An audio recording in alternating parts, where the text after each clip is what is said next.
I've seen a lot of organizations invest millions of dollars rolling out best-in-class financial system and softwares and ERP systems and CRMs just because they have the brand, they have the name, they have the market, but they're not fit for purpose. They're not fit for what they do. And it's a loss of money, loss of resources. So looking for the system that talks to your needs is the way to go.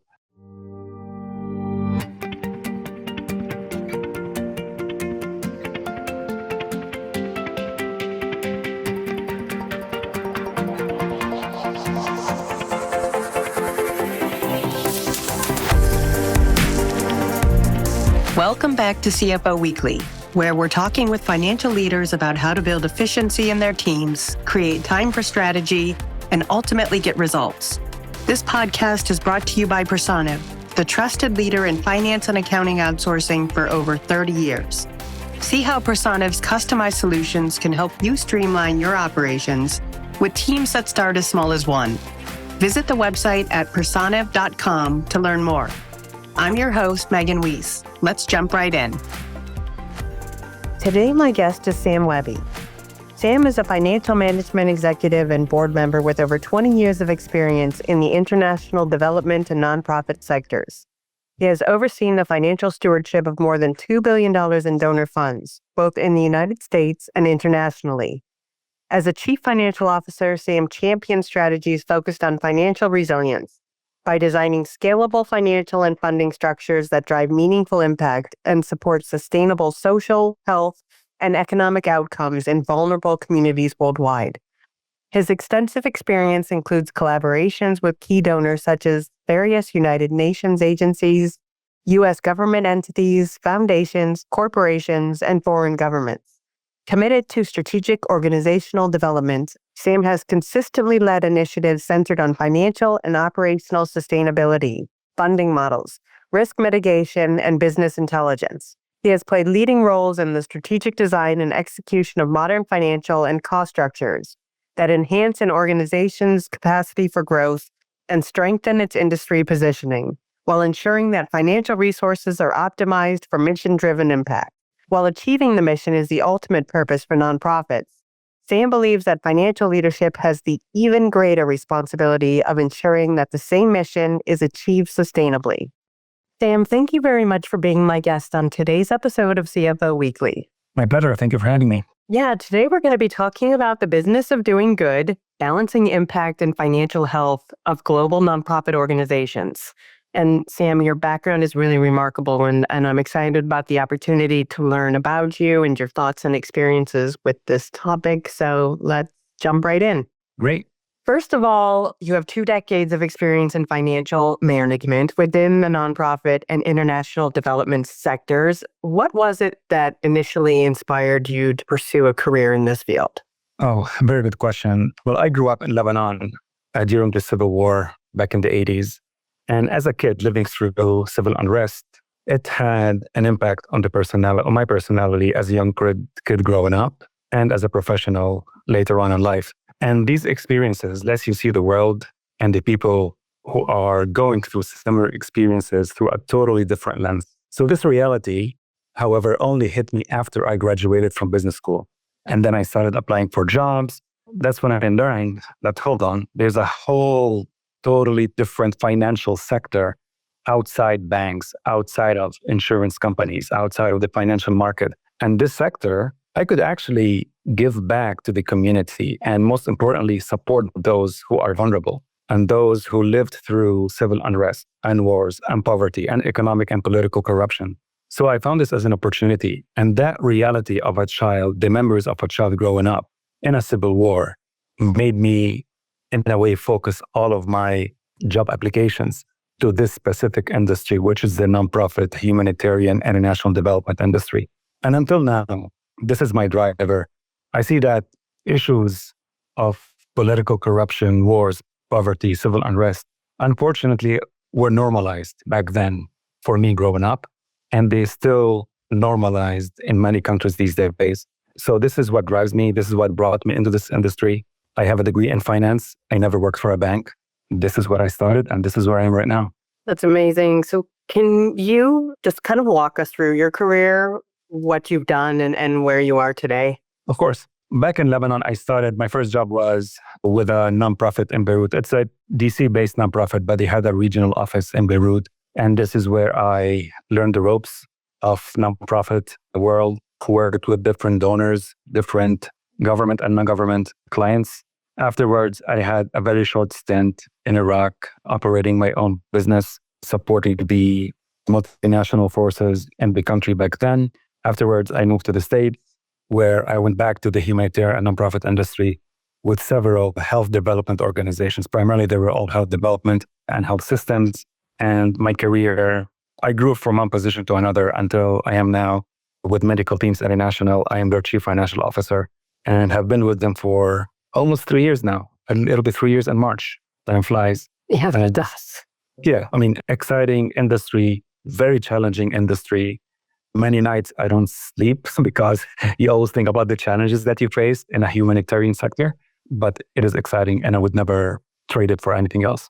And in your opinion, how can financial management create positive change? And have you experienced that in your career? Of course, creating positive change is not easy to start with, particularly in a humanitarian sector, and even more particularly if you are in a financial capacity. Creating positive change needs to be sustainable, because all of the investment going towards the change, if it's unsustainable, then it's money lost. And unfortunately, we live in a world where global needs are only growing while resources are shrinking. This makes sound financial management the difference maker, because it would be the only strategy and the only way to transform resource limitation into opportunities for impact. And this is what we need right now. And this should be the trend moving forward in the financial management sector. I can give you an example. In an organization that I worked for, we were facing significant funding shortfall. It was projected.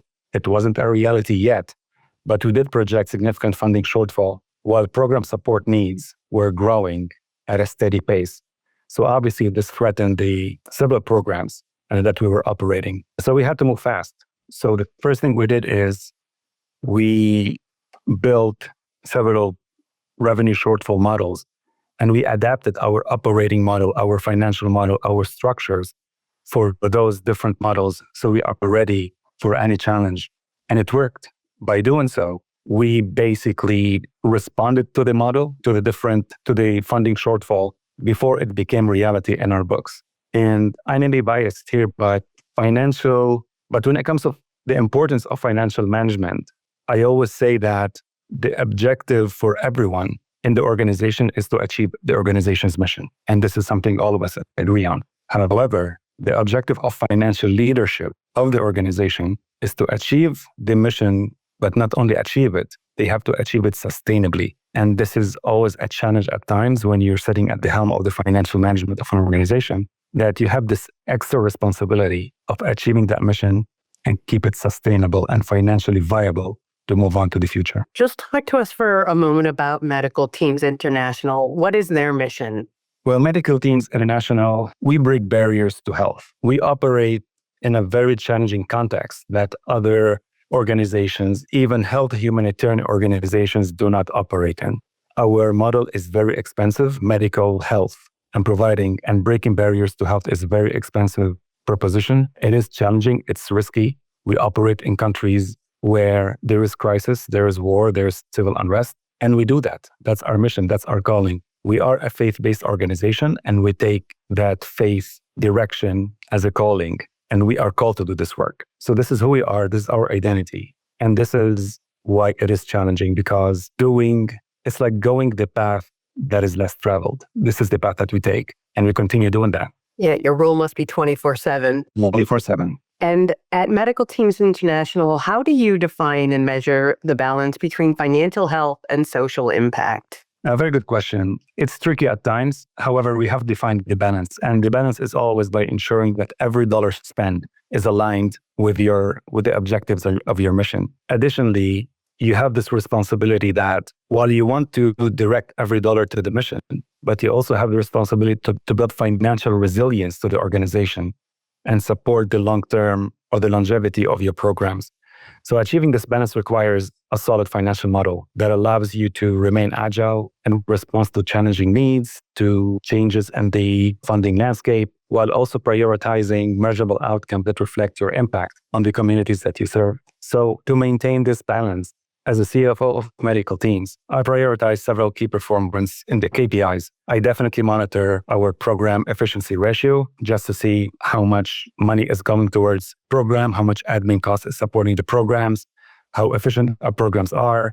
And this is something we have to be accountable towards donors, even towards the people that we serve. I usually, from a financial perspective, monitor the leverage ratio to make sure that programs are not over-leveraged, that we are actually building a financial cushion to enable our financial resilience moving forward. And one difficult metric to measure is the impact per dollar. And this is hard to measure, and it would require innovation and something that we always strive to achieve. But it's difficult in our industry with the changing needs to measure the impact per US dollar you spend. Finally, the two big things that I work on, and this at a very high level, is to make sure that we have enough reserves to respond to immediate needs and immediate investments that we need to make, and the net assets to make sure that we are building financial resilience moving forward as an organization. And given your extensive experience in managing donor funds, what strategies have you found most effective in ensuring transparency and accountability to those stakeholders, like letting them know that their dollars are being spent as they donated them to be spent,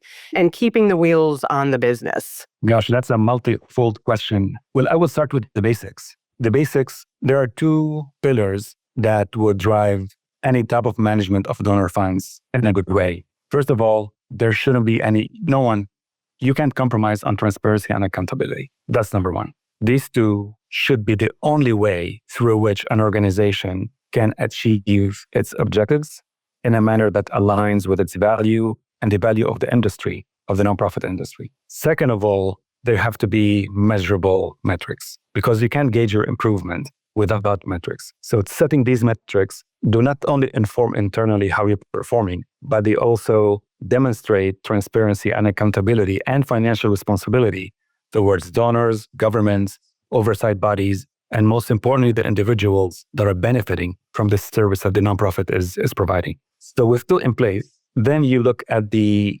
ecosystem that you have. Every organization, and as a CFO, I strive to build a rigorous ecosystem of financial control and compliance framework to ensure that donor funds are spent as intended. Now, having said that, when these basics are in place, then you can start planning for innovation because you can't innovate if you do not have the basics. Then you would start building, for example, multi-year flexible budgets for innovation.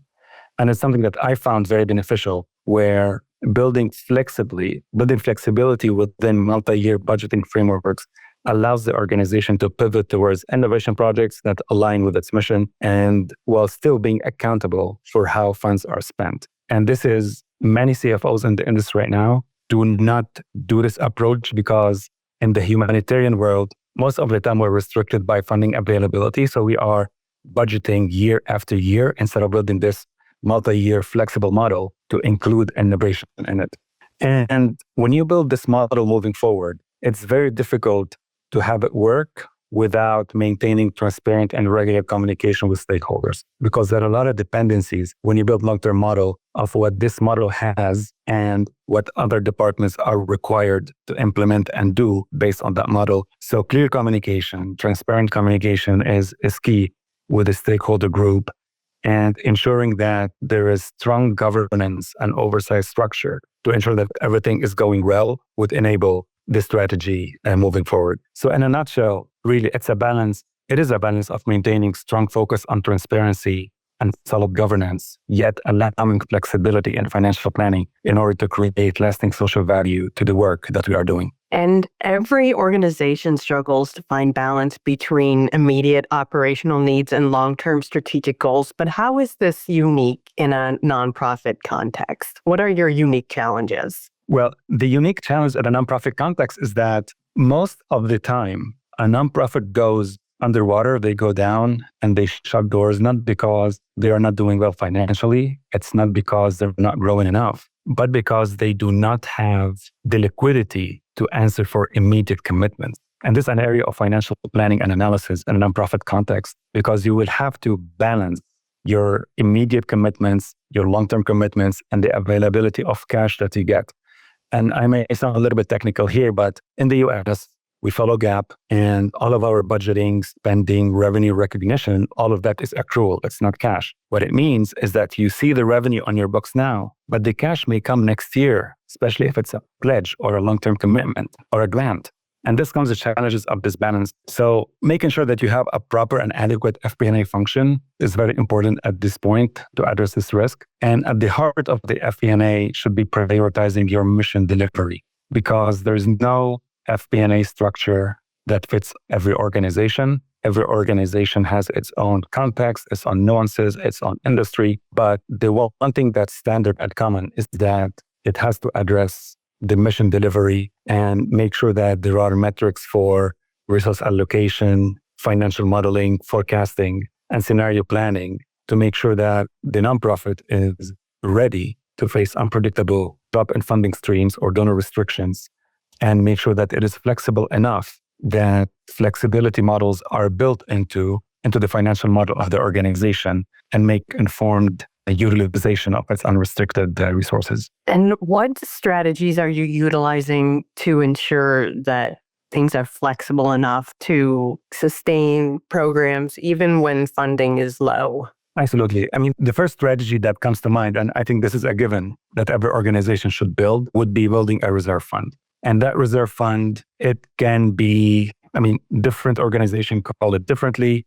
We call it operating reserves. And this is a strategy, basically, is providing the financial cushion during the periods of revenue volatility. This allows the organization to continue delivering critical programs, even if funding is delayed or reduced. At medical teams, I prioritize replenishing these reserves so we can absorb any short-term fluctuation without disrupting operations. The last thing you want to do is to stop programs to build your reserves.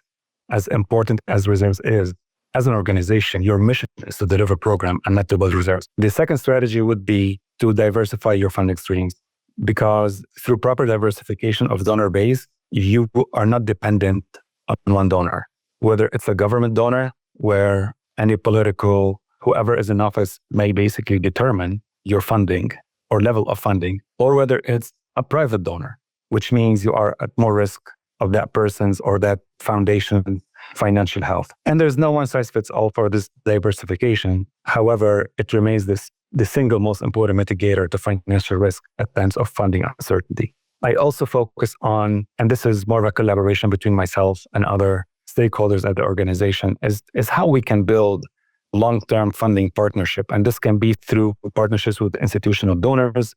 We can talk about DHA, USAID, other government agencies, the United Nations, or building consortia with several implementers who are like us, like-minded, where we can share resources and approach funding opportunities together. And this way you are focusing more on those partnerships that will generate income later on to move forward. And talk to me about cultural differences in regulatory environments and how those impact financial management practices in global nonprofit operations.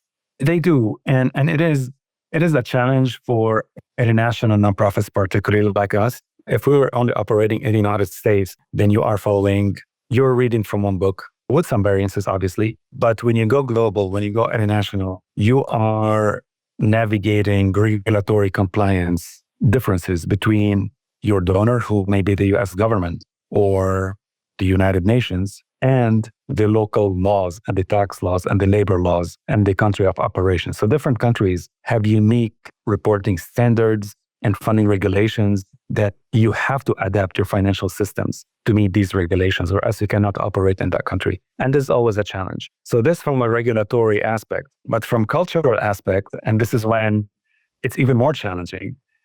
We've always, myself and maybe other CFOs and other industry leaders, we faced instances when the cultural attitude toward decision-making in a certain country may pose risk to the organization. Even the cultural attitude may affect risk tolerance in that country, which may have impact on financial decisions, accountability, transparency. And I think from my perspective, this necessitates investment in capacity building in that location or in that country to make sure that cultural differences do not pose risks to the organization, and continue applying the best practices no matter what the culture in that country dictates. Also, and it's a very difficult topic to talk about at times, also culture at times makes fraud easy. What we may see as fraud here, because fraud is fraud, it's either black or white. In other countries, it may be a little bit socially acceptable under certain contexts.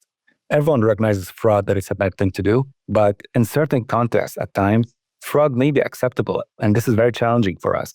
And a lot of education should have to go in that area at a local, at a country level, at a country leadership level, even at a program leadership level. And in the context of crisis situations, such as natural disasters or health emergencies, how is it that you ensure that financial resources are allocated efficiently to maximize impact? I mean, you just started your role, right? Basically in the thick of COVID. Correct. Yes. And that was not fun. It was challenging though. Well, I talked in previous question about building flexibilities in your budget. And we do build some flexibility in anticipation of crisis that may happen. Like last year, we had the fires in Hawaii, right? Yeah. We didn't know these were coming, but in our budget, we built a response budget in case a natural disaster happened in the US. We had Florida a couple of months ago. This was also built in our budget. We didn't see it coming, but we built flexibilities there. However, when the crisis happens, what we do is we do a quick rapid needs assessment in order to prioritize. So it starts by initial assessment, assess the crisis impact, the need, potential costs, who are the players, is there anyone on the ground, an organization that we know, an organization that's part of a collaboration that we've worked with before. So we start building network in the area if we do not have presence there. After that, we assess how we're going to respond. Are we going to send teams? Are we going to build clinics?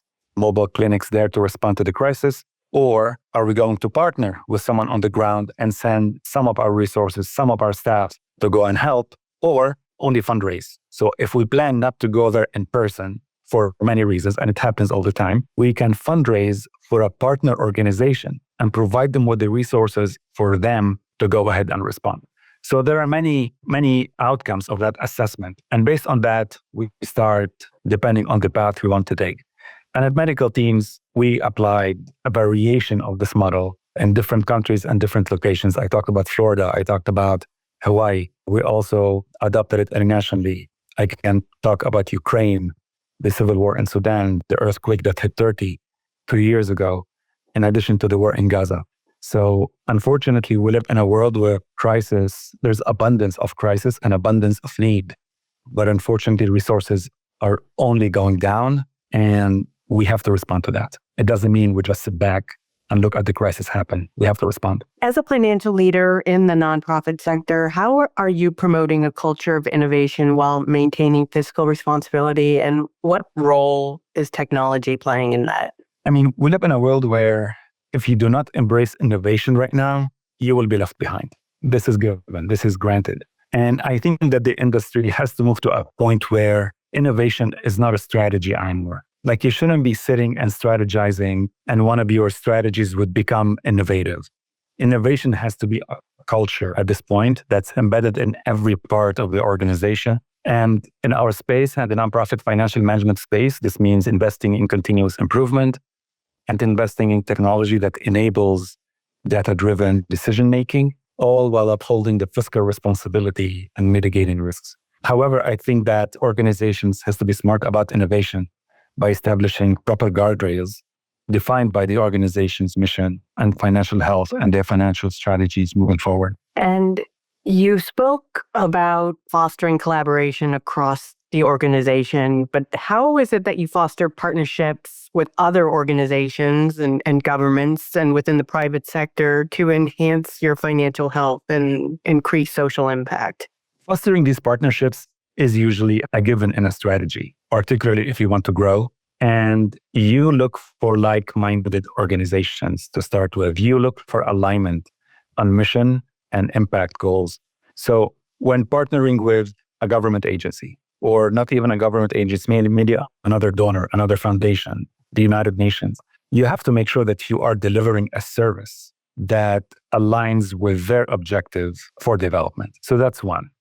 Also making sure that there's a shared vision. If you are partnering with other like-minded organization at your level, maybe competitors in some context, but also you do the same work. Look for shared vision, look for outcome-focused planning, co-develop impact projects with clear metrics that can help both. One of the strategies that would go under this would be leveraging complementary strengths. Make sure that there is mutual resource sharing, because at the end of the day, no one's going to partner with you if you are only benefiting from this partnership and they're not. So there has to be mutual resource sharing, and it's something at medical teams we are open about and we share, just like we expect others to share resources with us. And through that, you can start building partnership and consortia in order to co-develop projects. Finally, establishing transparent communication and accountability. Just like every partnership, although the goal would be the mission, but a partnership at the end of the day is a business partnership. These are two businesses partnering together with clear objectives. So having shared transparent communication, accountability, metrics would be beneficial for that partnership and can only help it grow. And last question, but as you look ahead, what trends do you anticipate in the nonprofit sector regarding financial management? What can we see in the next 3 to 5 years? I don't want to sound very generic in this response, but definitely technology and automation is the trend right now, has been the trend for years, and it will continue. Nonprofits should invest in proper financial software for real-time tracking and efficient reporting. And when I say proper financial software, it doesn't have to be the best in class. It doesn't have to be the big names in the industry. It has to be a system that talks to your needs.